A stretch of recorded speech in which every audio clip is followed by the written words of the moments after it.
give the book review, and the book's name is Open. Open.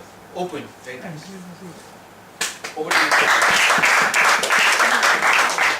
So definitely, I was not the person you were expecting to give the book review. That's what happens when you network with people like Siddharth, the networking break, who tell you that, okay, go ahead and give the book review of any book that you've read. I'm like, okay, perfect. So that's how I opened the book by Andre Agassi, a great player of his time. And I'm not a huge tennis fan. How many of you are tennis fans?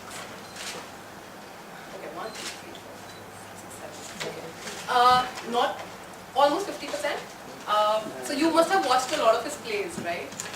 I want to start with the book from when he was 7, and I'd like to quote a few incidences of how he took up various challenges at different stages of his life, and what all the book taught me, and probably I can share the learnings with you as to how to deal with certain challenges in our own craft and whatever that craft may be.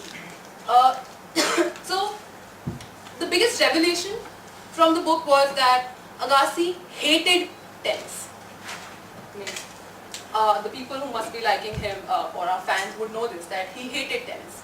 So how does it feel like when you hate your craft and you still know that you have probably not mastered at anything else, and you're not sure if you exactly hate it, because every day when you go back, that's exactly what you want to do, but still you hate it. That's a feeling that some or the other time you experience when you push yourself too hard. When you push yourself too hard and you know that what next, and you're not getting enough returns. That's the time when I think everybody is about to break their genius and go to the next level. Correct? And that's what happened with Agassi. So when he was 7 years old, his father had designed a machine for him which he called the Dragon machine, which would throw balls at him, and every day he had to hit around 500 to 2500 balls, which meant something approximately more than 1 million balls in a year. So even if he wasn't a great player, what was the strategy that his father used to push him to become the best player? He said, practice. Practice. Nobody can beat a boy who is practicing 1 million balls a year. So practice your craft well, and you will be able to reach where you want to reach. The second point that I want to bring out from his father's strategy was product differentiation. A lot of tennis players are great servers. He didn't want Agassi to become a good server. He wanted Agassi to become a great returner.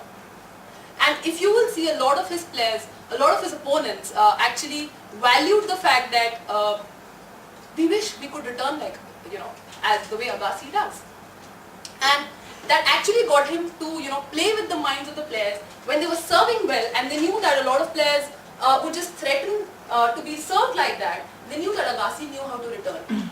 So you can play with your competition by actually acquiring another skill rather than acquiring the same skill.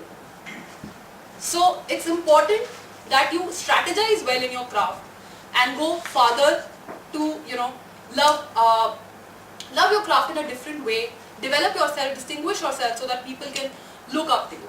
The last thing that I want to bring out about this book is his philanthropic efforts. Agassi learned one thing that probably Sampras didn't learn in his life. Any Pete fans, I'm sorry because I'm slightly speaking against him, is to give to others and to be thankful to others. He's quoted one incident when he and his coach actually betted on how much Pete would have tipped the valet parking boy, and Agassi said, he has so much money, at least 20. The coach said, he's very small at heart, he must have given just $5. And when they went to ask the valet boy how much was the tip, and with a lot of reluctance he talked, the boy said it was just $1. And that's when Agassi knew that he and Pete were very different, and he had his own efforts to open his school, where he brought in all the children to receive the kind of education that he did initially value, but he actually bridged a lot of gaps in society in a neighborhood which was not so well settled to bring out the best in those children. We are very, very thankful to him. I recommend this book strongly to you to understand everything that he has done.